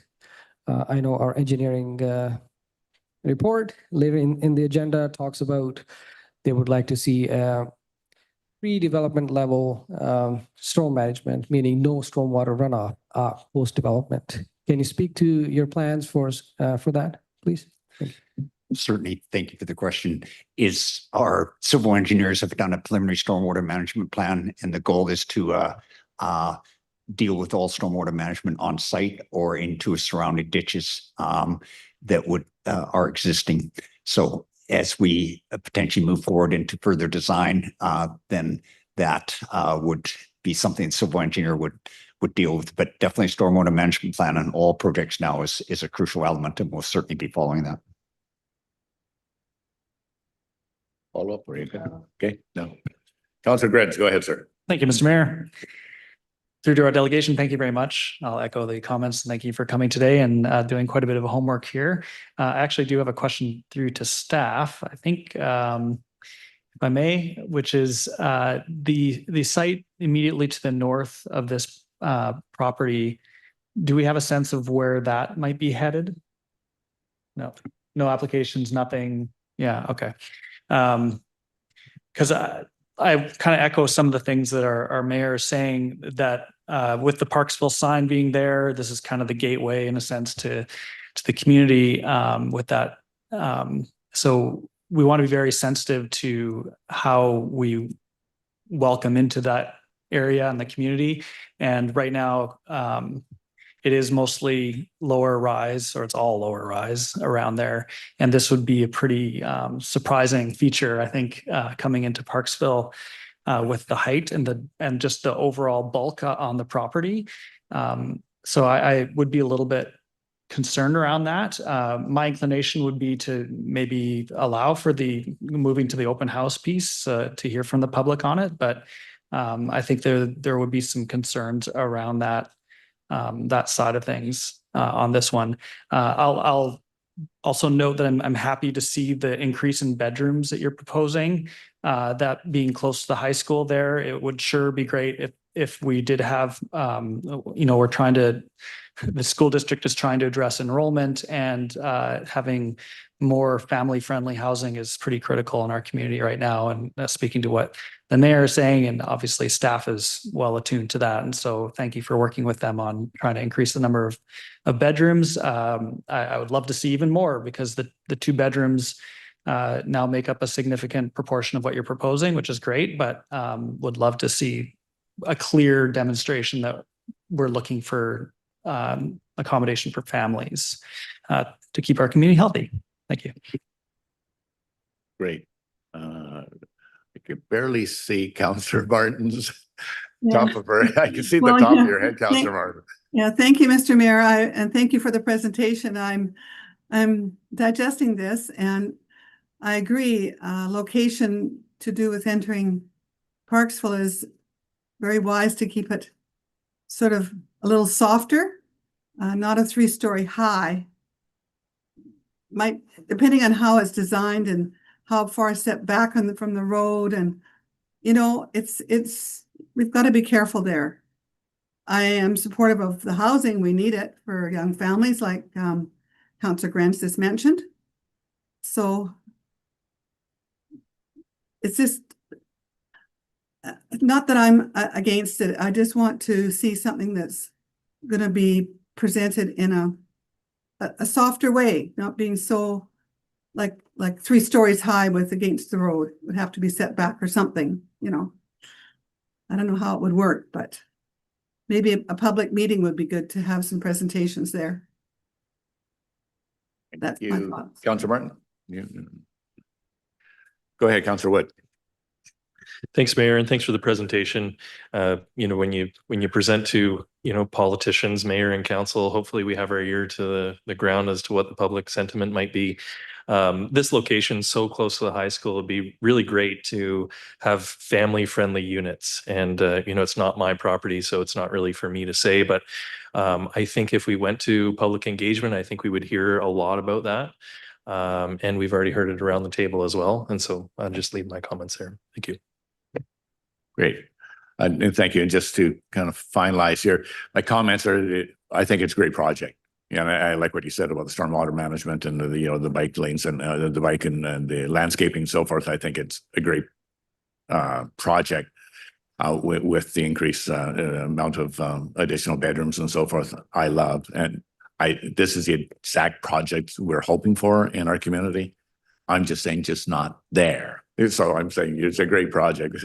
This is to the architect here. So I really like it. Just, you know, put it somewhere else where we already have higher buildings. I'm just looking for more of an aesthetically pleasing to the neighborhood design. That's my only objection to it at this particular time. So thank you. If there's no further comments, we'll be addressing this anyways. We're further, as Councillor Grens has mentioned, in the agenda, we'll be looking at putting this to the public information phase. And so we're looking forward to that as well. Any other comments from yourselves at this time, or is it right? Thank you very much for the opportunity. Okay. Thanks very much for coming in. Yeah, great. Yeah, great. Thank you. Council, coming up next on the agenda, we have items of correspondence on the agenda from the Vancouver Island North Film Commission, the 2026 service funding request. Do I have a mover and a seconder for the recommendations as noted? Moved by Councillor Wood, seconded by Councillor Grens. Any further discussion? All those in favor?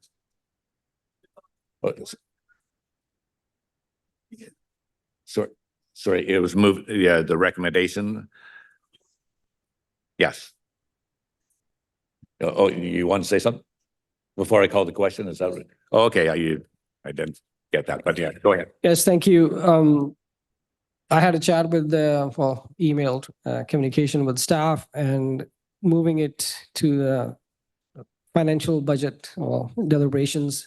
It's better because then we'll get to have them come and have those questions some of us might have answered at that time. So it's appropriate to move it to that time, I think. Thank you.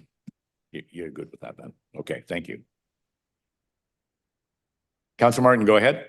Yes, I agree. I'd like to hear more, and I would like to have a presentation for our budget for that, please. For the budget, right. Yep. Okay, thank you. All those in favor? Thank you. That carries unanimous. The first report on the agenda is regarding the Director of Community Planning and Building Zoning Amendment for 360 Pym Street North to consider zoning and development bylaw amendment from the delegation that just presented. Do I have a mover and a seconder for the recommendations as noted, 1 through 4? Do I have a mover and a seconder? Moved by Councillor Grin, seconded by Councillor Wood. Any further discussion on the motions on the floor? Go ahead, Councillor Gordon. Yes, thank you. I know council has mentioned that they would like to move it, even though there's some reservations about the design, the height, the density and all that. I believe like moving it forward now is just adding more work for the proponent, for the staff. They've heard our concerns. So the appropriate thing would be to send it back and come back with a revised plan rather than moving it forward, getting the public engaged. And again, we are in a busy time of the year with elections and everything. I don't think it's appropriate for us to be adding more admin work on the project that most of us don't agree with. Thank you. Thank you. Okay, any further questions? Moved and seconded. All those in favor? Sorry. Are you not ready to vote yet? Did you want? It's been moved and seconded. Okay, no further questions? Okay, Councillor Grant. I may have a question through to staff. Thank you.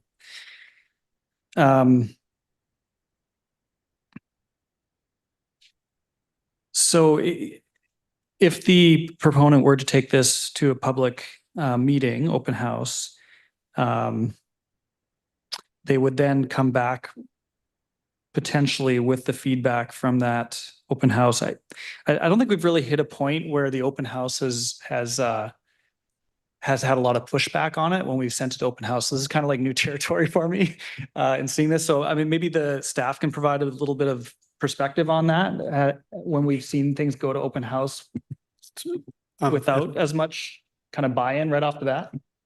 If I may, Mayor, through to Councillor Gruns, the open house is an opportunity for the proponent to essentially meet with their neighbors to discuss their project. It's an opportunity for if the neighbors identify any tweaks, it's also an opportunity just to kind of get general feedback before the application heads into the statutory process. Yeah, thank you for that. I'll support the motion that I moved. Okay. Councillor Martin, go ahead. Does that require a lot of our staff time for this? This just, Councillor Martin, this is just typical for a development application here. So it's our planning department is prepared to proceed with all the recommendations, and they've got a file on this one anyway. So it's just putting the next steps in the process. So it's either we approve the next steps being followed or we don't approve it. That's what's on the floor today. Any further comments? All those in favor of the recommendations as noted? Councillor Grins, and those opposed? That does not pass. Thank you. Sorry, did you want that read out? Those opposing? You're okay. You got it. Okay. Thank you. Okay, moving forward.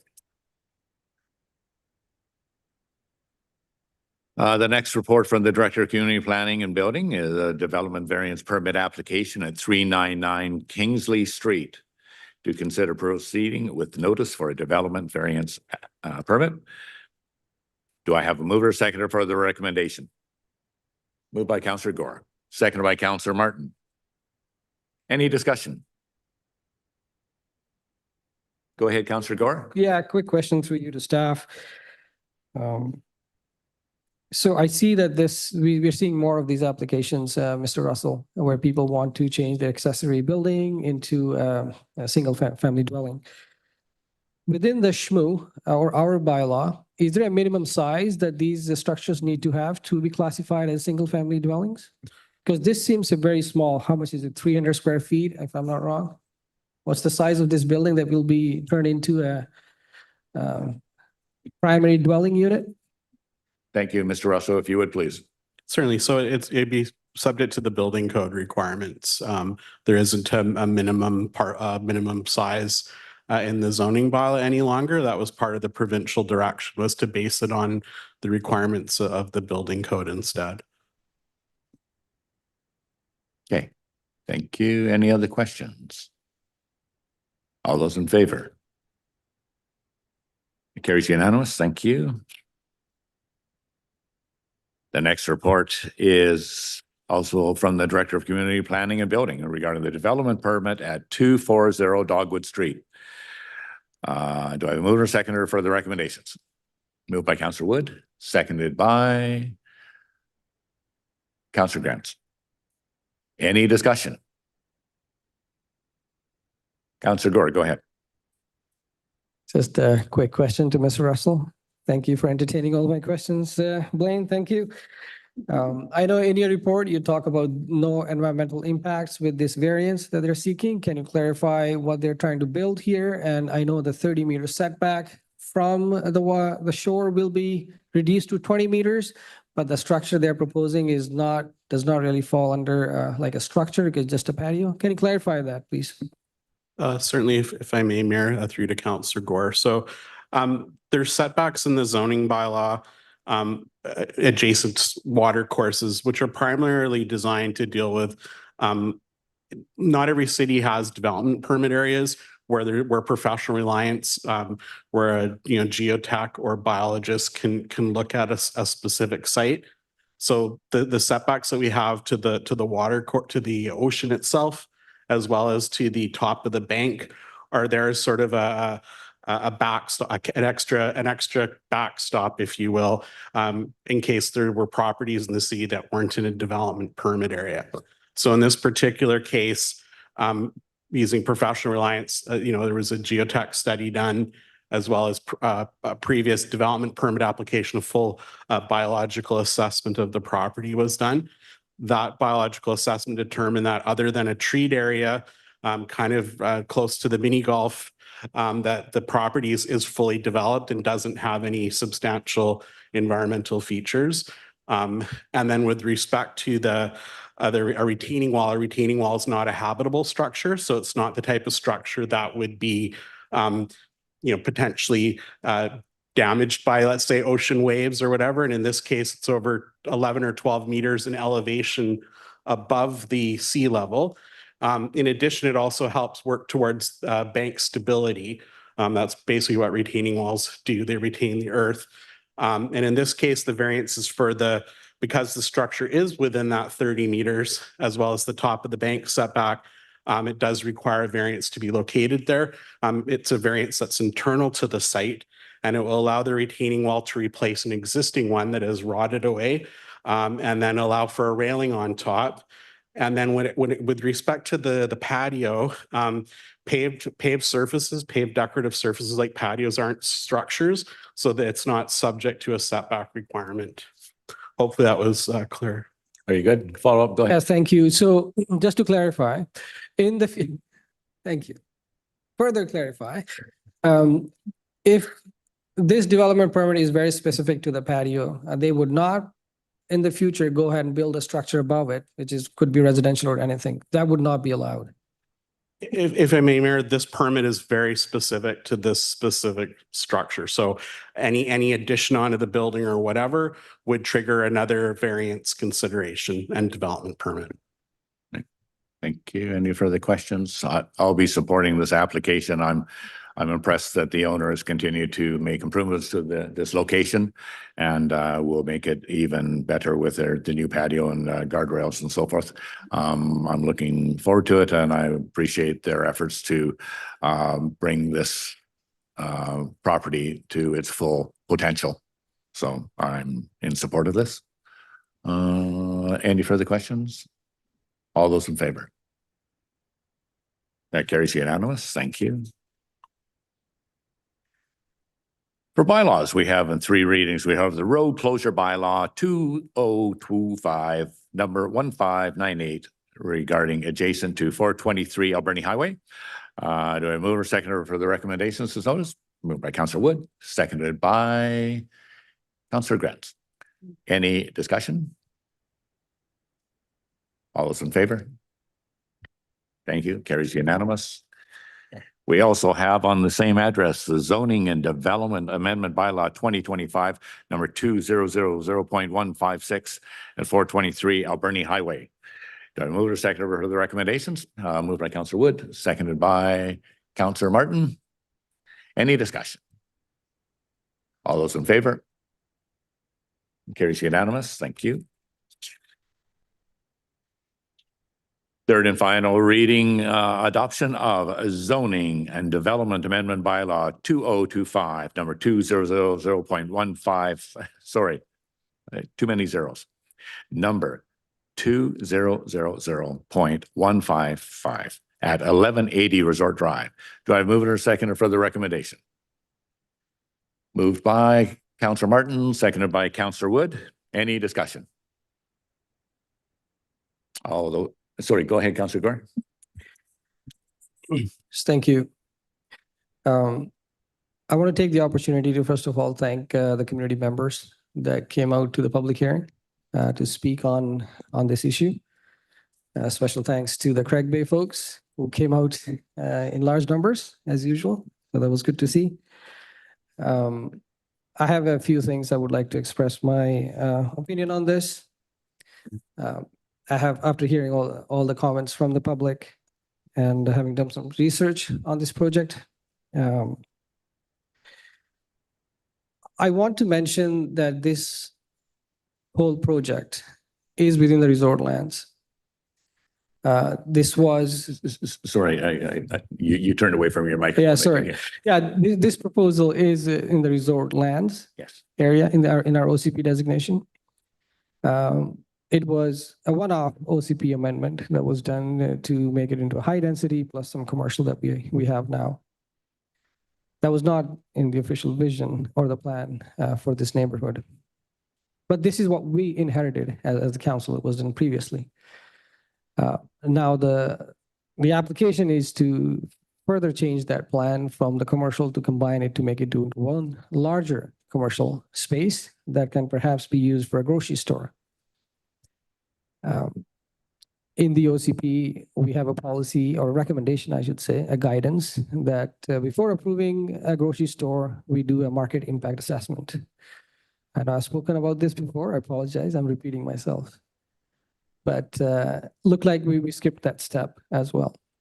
To how this commercial might impact the existing downtown businesses, getting the people drive to our downtown to increase vibrancy. I also see and I heard the convenience that this commercial space gives to the neighbors. People can just walk, grab their groceries and avoid that travel to downtown. My concern with this project is the location of the potential grocery store, the large commercial space, whatever it becomes in the future.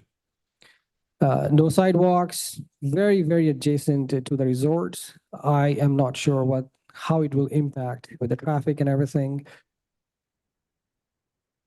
If I were visiting Parksville, trying to stay in those resorts, and I see these large 6-story structures with the large grocery store, I don't know how I would feel. I would not feel like I'm on vacation, taking a break, enjoying the resort. Right adjacent to it is the mobile homes. So I see an impact on those properties as well, the well-being of those folks.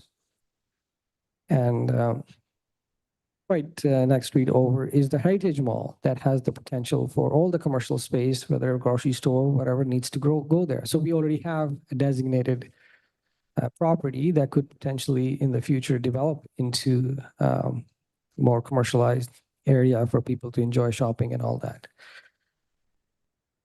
Having seen all these pros and cons, Mayor, I am more against this proposed further change from our OCP. So for that reason, I'm not supportive of this unless the council members can convince me otherwise. Thank you. Thank you. And I will address a couple of issues brought up, Councillor Gore. You're asking, whether it's appropriate for a grocery store to be at the location or not, and that's highly your opinion, if that's a good fit or not. Recognize, I'm disappointed that I'm not supporting this because recognize is my role as mayor. I also took on the role as economic development officer for the city at no further cost to the city. In that role, I continue, and as our participation in recent at VIEAA, the economic alliances and so forth, and my contacts that I've made with the various businesses and loan institutions and so forth to try and make Parksville vibrant. That's part of my job as mayor. And by doing that is also creating more business opportunities for our city and more options for our residents to actually have more options for, in this case, a grocery store to maybe attract more competitive pricing. The other thing is of course, is that it's jobs. It provides jobs for a number of people in this area. And so that is also, I'm grateful for that as well. And the other thing is that it reduces the carbon footprint of all of the areas in the, as we know, a very extensive short-term rental all along clientele all along Resort Drive that would not even have to start their car, and they could walk over to the grocery store, because the short-term rentals, as you know, have their own kitchenettes in there, so they're going to be buying a lot of groceries. So it's going to impact from a carbon footprint enormously to improve, and also to lessen the amount of traffic that goes from the Orange Bridge. So I think for all those reasons, I think this is a really good fit, and I'm very impressed with it. You mentioned about no sidewalks. Well, if you've been by the site lately, you'll see that this development now has already put the compacting in place for that sidewalk, and they have extended it where they didn't have to. They extended it all the way through to Arbutus Drive, and that's already compacted, and they'll be pouring the concrete when I think weather permits. So there will be a full sidewalk, and you're fully aware of what's happening at the other end of Resort Drive down past the Log Cabin Store and leading over the Orange Bridge, with other sidewalk and active transportation routes, which the surveyors were on just this last week, I can confirm. So I'm very much looking forward to this development. The whole project is such, and I think it's going to be a benefit for many of us here in the city, but also our neighbors in the residential electoral areas. Particularly, we had good support from area people in Nanoose and so forth that would now eliminate their necessity to go to the other direction down to Nanaimo to support. So they are very much in favor of this. So obviously I would be supporting this. And so I'll leave it open for further comments from Councillor Martin. Thank you, Mr. Mayor. And as you know, I live in the region, and I talk to a lot of people in the region, and they're looking forward to this convenience. It's not that they won't be going downtown, because there is things they need to do in town, like banking and those such things. You don't just stop going into your community, but for everyday living, the people will appreciate it. And I support it 110%. Thank you. Councillor Wood, go ahead, sir. Thank you, Mayor. I do have a question through to staff, but before I get to that, I did want to mention that I chatted with a lot of people in Craig Bay, and I chatted with some people in the trailer homes that are close by. And it is closer for them and more accessible to get to a larger retail space right there. It wasn't 100% in favor, but from the people that I chatted with, it seemed like the overwhelming majority was in favor of a larger grocery store. And for that reason, I'll be in support. A question through to staff, though, to Councillor Gore's point. What we're approving here is the maximum gross floor area of retail trade, a restaurant, or grocery business shall not exceed the following. So just to clarify that Mayor and Council and the public don't really have any guarantee that it will be a grocery store. It could be restaurant or retail trade. Is that correct? If I may, Mayor, through to Councillor Wood, whose name was escaping me for a moment. It doesn't specify that it's necessarily a grocery store. It's just the unit cap on the largest unit is proposed to change. Thank you. And so I just wanted to comment, we're going to trust the developer that we're approving a larger grocery store. That's what the public has been presented. That's in theory what I am going to support. And I think there'll be a lot of surprised people if it ends up not being a grocery store. Thanks. Thanks for bringing it up, and it's for the public record now. So there we go. Good. Councillor Grant. Thank you, Mr. Mayor. Maybe I'll to start off with a question through to staff. With the some comments from the public around the flow of traffic, could you maybe address that, how that will look? If I may, Mayor, through to Councillor Grant. So as part of the original rezoning, which was a pretty substantial change in magnitude from the A1 agricultural zoning at that time, with a small sliver of industrial, or the Quonset hut was, there was an extensive traffic demand study done at that time. And that looked at the traffic demand of the development, and The site itself wasn't a substantial contributor to the overall traffic network. That's more a factor of just general growth in the city. Things that the city itself in the long term needs to look at those sort of investments. With respect to this application, it's not actually changing the overall developableness of the site. It's strictly changing the cap on one of the units, allowing for one larger unit rather than two smaller units. Yeah, thank you. Appreciate that additional information. Developableness, what that word was. I don't know the planning official speak. So yeah, I will be supporting this. Very much appreciate the turnout we saw at the public hearing on this. And it was interesting to me to see that there are a lot of people here just to hear about it, but not actually to speak to it. Right. Which was interesting to see. So maybe just to address some of the things that I've heard and that have come up generally about it. So first of all, it is a bit of a technicality, the change that's being asked for. It's not a question of, is this going to be a grocery store or not? Or what is it going to be? It's more, how can that square footage be allocated, which is kind of a weird little quirk that people coming to the public hearing maybe don't fully understand. It's a zoning thing. I personally, just supply and demand, I'm happy to see more competition in our community around groceries. Groceries have gotten quite expensive, as I won't have to tell anybody. So seeing increased competition is a good thing, I think, on that. While this is in the city of Parksville, which is a fairly small population, the region that would be served by this grocery store is quite a bit, multiple times the size of Parksville itself. But would benefit the city of Parksville with the tax dollars that would come from the property taxes from this location. Going into this particular item, when it first came to us, my biggest concern was, to Councillor Gore's point, is that this is in the resort part of our community, which is meant to serve a very particular purpose in our community, and was zoned as such. That zoning was changed under a previous council. An OCP amendment was made to change, and our director of planning spoke to that as well.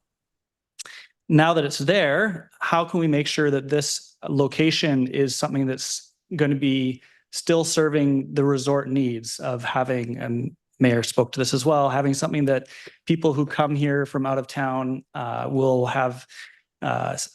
enjoy, that this is there in addition to the community itself. And for that reason, we put quite a bit of pressure on the proponent around trying to make sure that they put something there that is going to be consistent with the kind of experience we want to see in the resort area of our community. And speaking with the Tourism Association folks, who obviously have a very strong stake in this part of our community, I think they're supportive of this, and I've had a number of conversations with them, and I have put them, the leadership of the tourism community, directly in touch with the proponent, and so that they can give their opinions and feedback. And so I'm confident that this is. I'm comfortable with this moving forward, and I will be supporting it.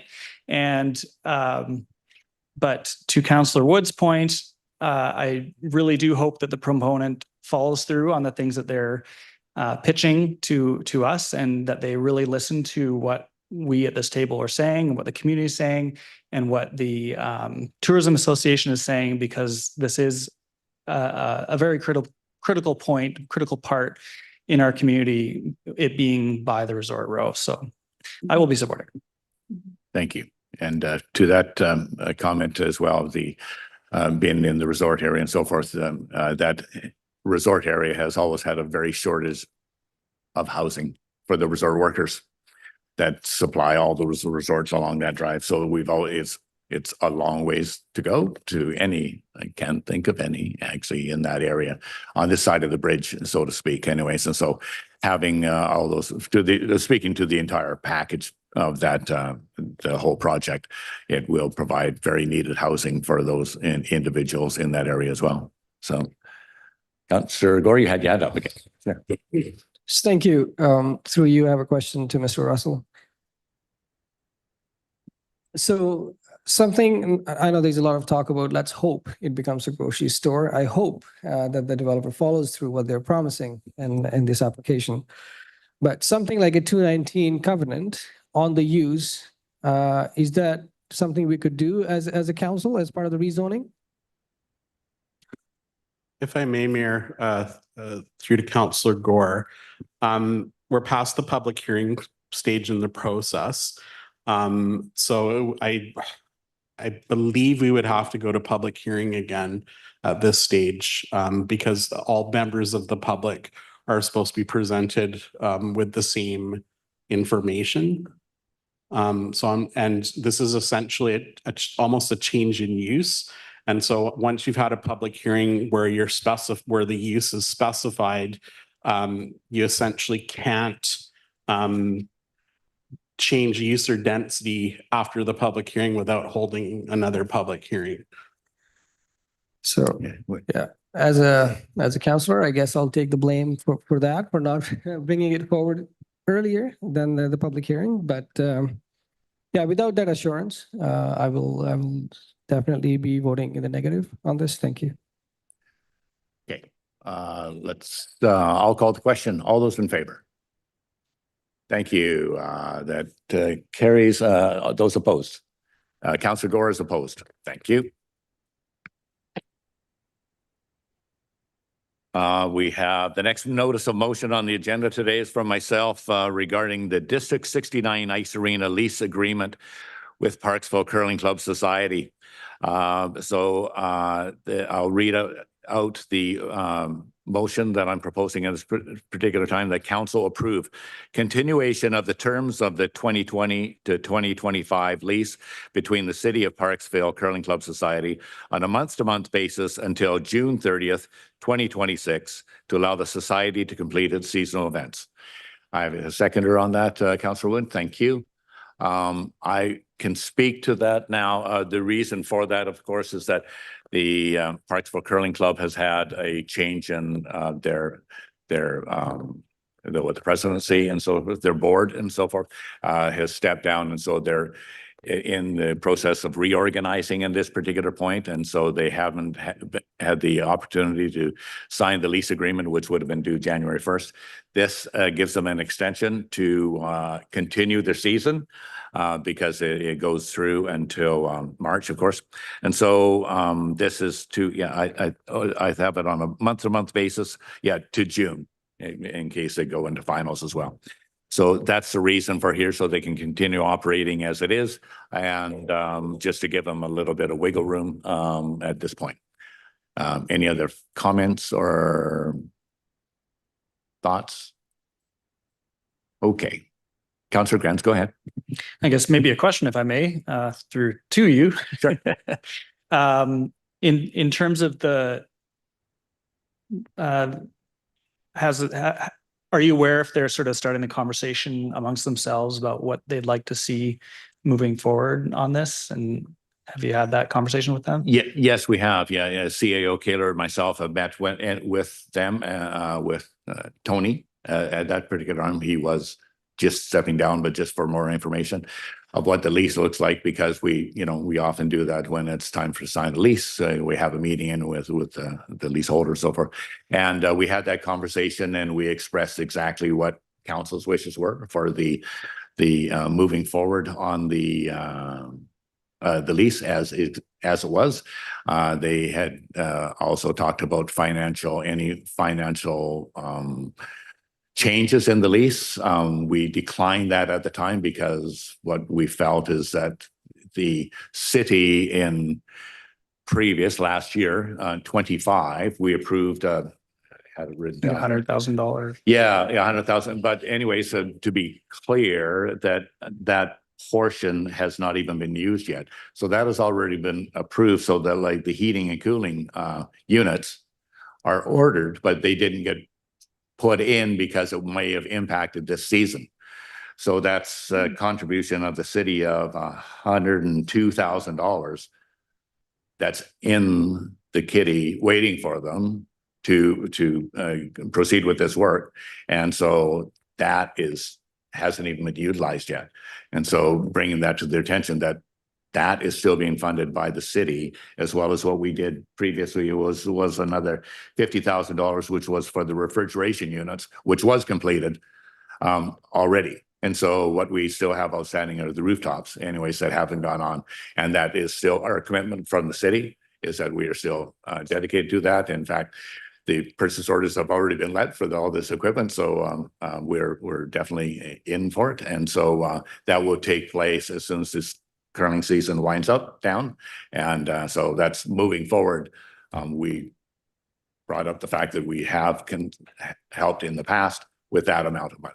And so that was understood by the board members when they came to us. And so they have to go back to the membership, but they don't have their board in place anyways to go back to yet. So they can't make any decisions whether they can, what they're looking at for their funding sources for moving forward in the next 26.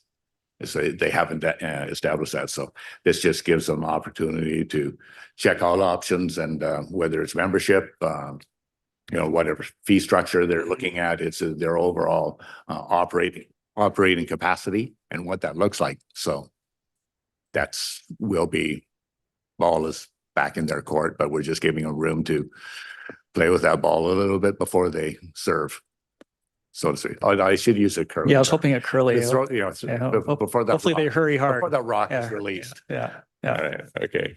Thank you. Thank you. A lot of curling on today's meeting.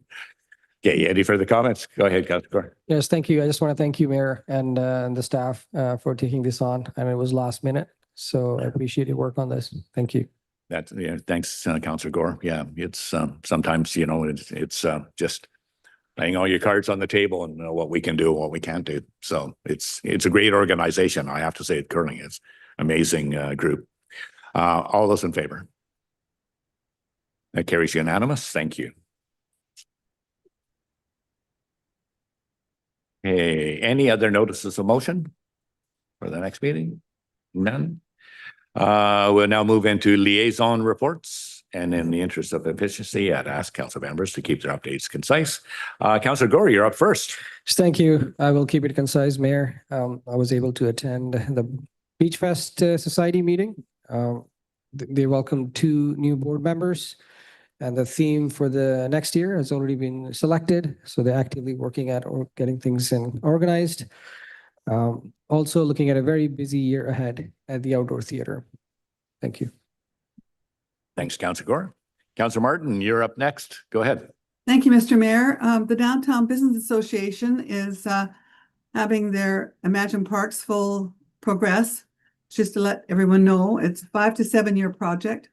And it's they're in 4 segments. They apply for the grant, and then they get the grant, and then they do the first segment, and then they do the second and the third and the fourth. And it's 5 to 7 years. But we just wanted to let the public know that they are moving ahead with this, and they're very excited about it. So there you go. Thank you. Thank you. Very concise. Do I have a mover or seconder for the recommendation that pursuant to section 91E of the Community Charter, council proceed to a closed meeting to consider an item relating to discussions with municipal officers and employees respecting municipal objectives, measures, and progress reports for the purposes of preparing an annual report? Moved by Councilor Wood, seconded by Councilor Martin.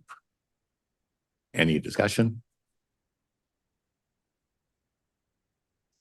All in favor? Thank you. Carries. We're go in camera. If I can ask staff to take the necessary means. Thank you.